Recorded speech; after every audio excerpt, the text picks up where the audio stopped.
Our next speaker is Rin Daniels. Their favorite Animal Crossing neighbor is Muffy. And I agree, Muffy is very cute. And it was the name of a toy that I had when I was a child that had seen better days, but was still pretty cute. So, Rin, please talk to us about Dungeons and DevOps. I'm so excited to have you. And take it away, everybody. Warm welcome for Rin. Hi, thank you, Katie. I am super excited to get to participate in this conference this year. I saw it going around the internet last year and was very bummed that I wasn't able to participate at that point. But I'm here now, so thank you so much for having me. I'm going to be talking about Dungeons and DevOps.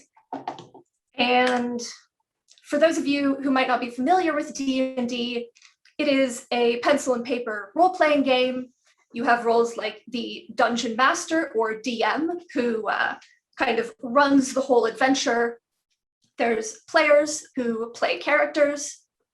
There's non-player characters or NPCs who are, imaginary characters that the DM makes up that help, fill out the world, give it some flavor, add some more adventures.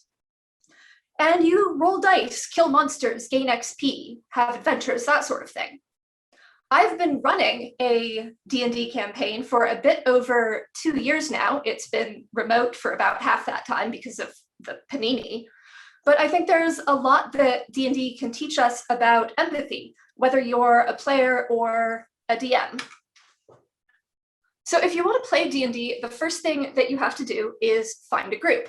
Now, failing that, you can start your own like I did. That was my strategy, because how else are you going to make friends as an adult? I don't know.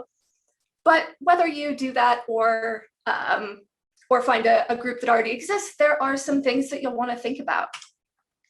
So group fit is really important. Finding the right game for you. Thinking about what kind of game do you want to play?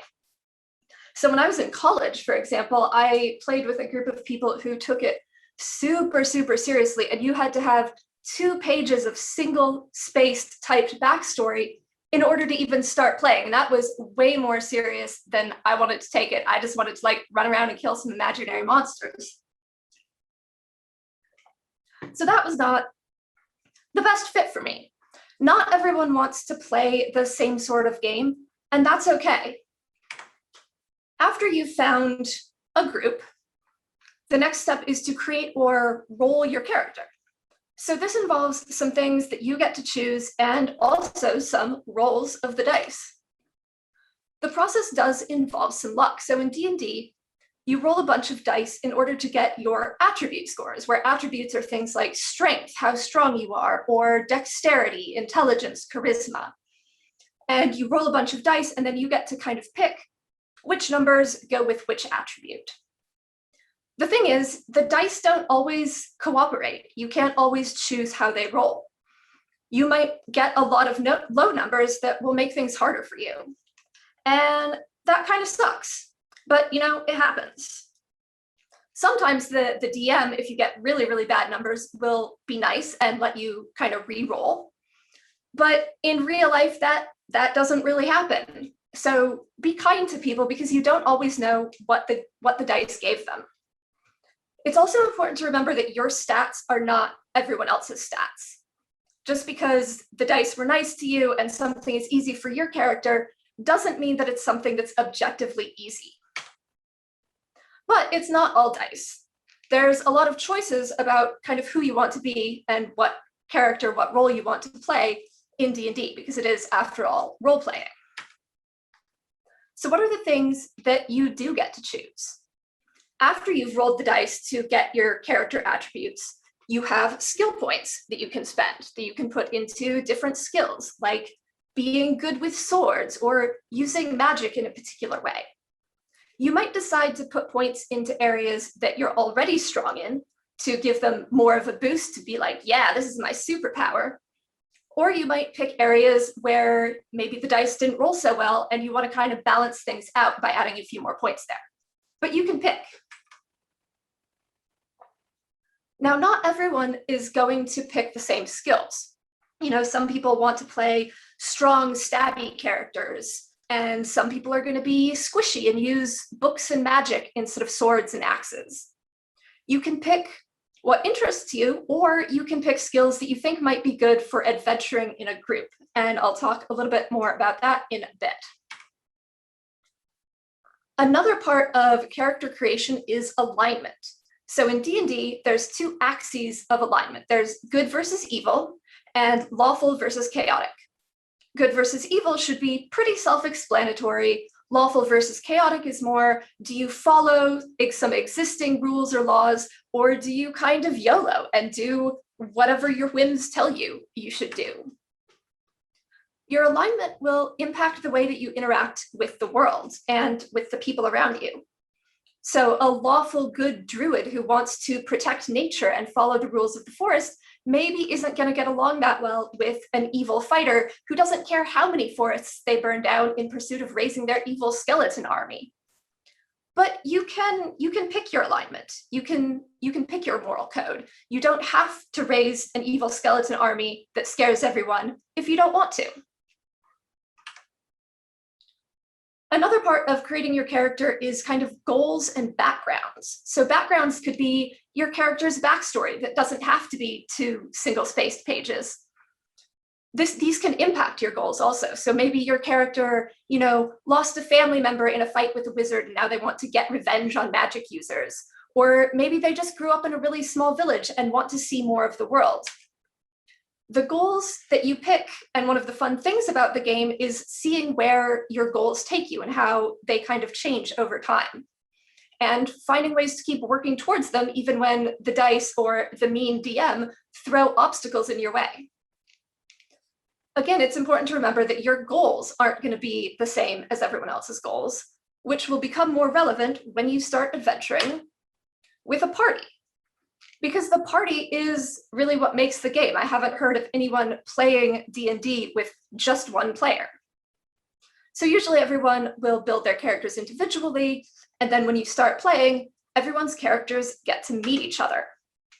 A lot of times this takes place in a tavern, where you all meet each other over some ale or sitting around a fire. Sometimes everyone in the group is new at the same time if you're starting, a brand new game from scratch.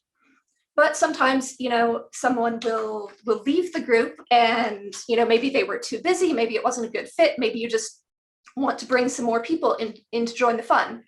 So if a new person joins, remember that you were new once too, and help show them the ropes. A balanced party is a healthy party. And this comes back to when I was talking about skills earlier. A balance of skills is better for everyone. If your party has only smashy characters in it, and combat is your solution to everything, and then the DM throws some tricky logic puzzles at you that you can't just smash your way out of, you're going to have a bad time. The principle applies in the real world when you think about teams at work as well. Now, yes, teams at work often specialize in some ways, but in general, the more variety and balance of skills you have, the more you're going to be able to deal with. It's important to remember that just because you personally aren't good at a skill, maybe the dice didn't roll very well there, or you just don't like it, that doesn't mean it isn't valuable. You really never know when that obscure lore or magical item or rare knowledge will come in handy. So thinking about when people join your party, how do you find out if their skills and goals are going to be a good match for your group? One way that you can do this is to do a play test. Have them play through a couple real sessions with everyone and see how people like it on both sides. You wouldn't pick a new player by just asking them obscure D&D trivia from the first edition or to do something on a whiteboard. You would want to see, do they actually like playing the game as you're running it? So again, if you format your interviews to be similar to real world work circumstances, you'll get better results. This can also help a little bit when thinking about team balance. So if your party really needs a magic user, you can kind of ask potential new players how they'd feel about playing that kind of character, let them play a couple sessions as the kind of magic user or healer, everyone needs healers, that you want, and see if it works. Because remember, the goal is to find out if it's going to be a good fit, not to just ask trivia questions about spells to make yourself feel smart. We often talk about a team's bus factor. How many people would have to get hit by a bus or a monster for the team to be in a bad state? A balance of skills can also help your party be resilient to a variety of adventures, whether that's monsters or something else. So if everyone in your party is a really squishy magic user with not a lot of health, then the DM can be mean and say, haha, rocks fall, owlbears fall, everyone dies. And oh no, everyone got squished. But if some people are strong fighters wearing armor with good weapons, they could do battle with the owlbear or survive the rocks. It's also important to think about making things sustainable. So in D&D, you need to take long rests after a battle in order to recover your health, recover your hit points. If the DM just throws a billion owlbears at you and you never have time to rest, you're going to get, more and more beat up and things are going to not go as well. People aren't going to like that. Or as a DM, if you only create, physical fights and combat for your smashy characters, and you don't leave anything that lets your sneaky characters or your magic users show off their skills, those people are going to stop having fun because they're not getting to do what they're good at. So don't burn people out, give them opportunities to rest and recover, and give people opportunities to be their best selves. So now that we've thought a little bit about building a party and making sure it's a party or a group that everyone wants to be in, it's time to think about some adventures. This step is especially important for DMs or really anyone in any kind of leadership position. There's lots of different ways that you can run and write a campaign, lots of different adventures that you can have. But if you want to make sure your players have a good time, there's some things that you need to think about. Either as a DM or as a player, it's important to think about everyone's alignments and how they kind of sync up and interact with each other. Sometimes we might see this as alignment fit or culture fit, you may have heard. As an individual, if you're part of a group where everyone else's alignment or goals are different from yours, you're going to have a harder time. Like if you're lawful good and kind of want to, just help out and make the world a better place and follow the rules, and the rest of your party is like, haha, let's just smash everything and set the town on fire, you're going to feel like you're fighting against everyone else in the group, and that's not going to be super fun for you. Or if everyone else is focused on, drinking too much ale and mead at the tavern and staying up all night and falling asleep on their piles of gold, and that's not really your thing, you might start to get bored of that vibe too. Sometimes this is just because people want different things. Somebody who loves small startups won't necessarily want to work at a big enterprise company, and that's okay. But managers, make sure to pay attention to your teams. Keep an eye out for if things feel out of alignment, if you're creating a culture that ends up excluding people. So if you go on a lot of adventures and your DM is nice, you will get lots of shiny loot and rewards. In an ideal world, there will be something for everyone. So it's important to make sure that you aren't giving out only one type of loot. Like if you only hand out fancy magical swords, then everyone else who's not a sword user will start to get frustrated, be like, hey, where's something that I can use? So on your team, think about who needs what, whether that be loot or project opportunities or sponsorship towards promotion or whatnot.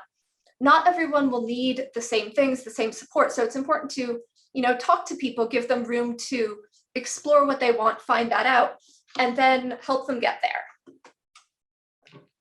It's also really important to keep in mind that, especially in the real world, actions have consequences. There is a thing called a total party kill, where you say end up fighting a dragon that was way too big, way too high level for you, and everyone dies. in the game, the DM could decide to be nice, like fudge some dice rolls, or a mysterious NPC could show up to help save the day, or like worst case, you roll some new characters, get some new character sheets, and start over. But the real world doesn't work that way. We can't just roll a new planet because some crypto bros decided that NFTs were more fun than making sure we have a livable climate. Or if you ignored security and ignored the underrepresented people in your product groups and people get harassed and doxxed using a product you built, you can't just wave a magic wand and get a new sheet of paper and undo that damage. One last thing to keep in mind is that in the real world, nobody is an NPC. It might feel like to you are your own player character, the main character of your own life, and other people, because you are not them, other people seem like NPCs to you, but everyone is a player character in their own world. If you hurt someone, that's a real person that you hurt, not just numbers on a piece of paper. So pay attention to what you do and the work you do and the impact that it has on those around you. So there's a lot of things that we can think about when it comes to creating adventures that will be fun and fulfilling for everyone.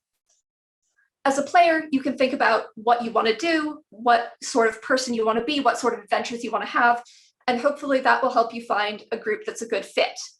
If you're a manager or a leader of any sort, keep in mind that different people will have different goals, different alignments, different backgrounds. They will want different loot and need different kinds of support and adventures. So make sure you pay attention to that, pay attention to the consequences of what you're doing, and work to create environments that are inclusive and supportive of everyone. Thank you. Everyone, give it up for Rin. In the chat, put in the emojis, join the Discord, celebrate Rin and all the places they exist. Rin, I try to take notes so I can ask like smart questions, like a host do. And I wrote down, is this the perfect metaphor? Because honestly, I could see this in the chat too. Everyone is just doing the equivalent of just nodding along with you. Like, this makes total sense. Like, and especially I think in the chat, people were pretty wild about the phrase, nobody is an NPC. I think that's such an amazing point. And people were, one, it seems to me like a lot of people have been hurt by owl bears in the chat. Like they just have some trauma there. Bears are the worst. And I also am probably going to start referring to myself as smashy chaotic. I think that's going to be my new alignment. I'm going to be a smashy chaotic. As someone who's been described in my personal life as chaotic, I'm now going to change to smashy chaotic. I really love the idea of the balance that goes into making a healthy team. And if I can sort of ask a follow-up and remind people that there is a speaker Q&A channel if they want to ask, what do you think, like a lot of people I know are on teams where they think, well, if I'm not the same alignment, to use your metaphor, if they're, a little chaotic and I'm a little lawful, like are there situations where that does work? I think there can be. Like on various teams that I've been in, we've had kind of maybe different, not like good versus evil alignments, but like different approaches to engineering where like I tend to be like, you know what, let's get something out the door. We can iterate once it's done, but like, let's just try something and see how it goes. Whereas I often end up working with people who are like, let's slow down a little bit and maybe, write some RFCs first and, take things a bit slower. And I think that that's kind of where part of this balance metaphor came from, is working with people whose like engineering personalities kind of seem to balance each other out. So I mean, if you have fundamental moral disagreements with your team, that's harder to resolve. But I think stuff like working styles can actually work out pretty well. I think that's really amazing. I think it's interesting to think about your alignment as it comes to like problem solving and stuff like that, and try to like have differences in those is interesting, as long as your core values are, tangential in the chart at least. Yeah. Everyone, one more time, Thank you, Ren, for a perfect metaphor and a little bit of D&D that I needed in my day.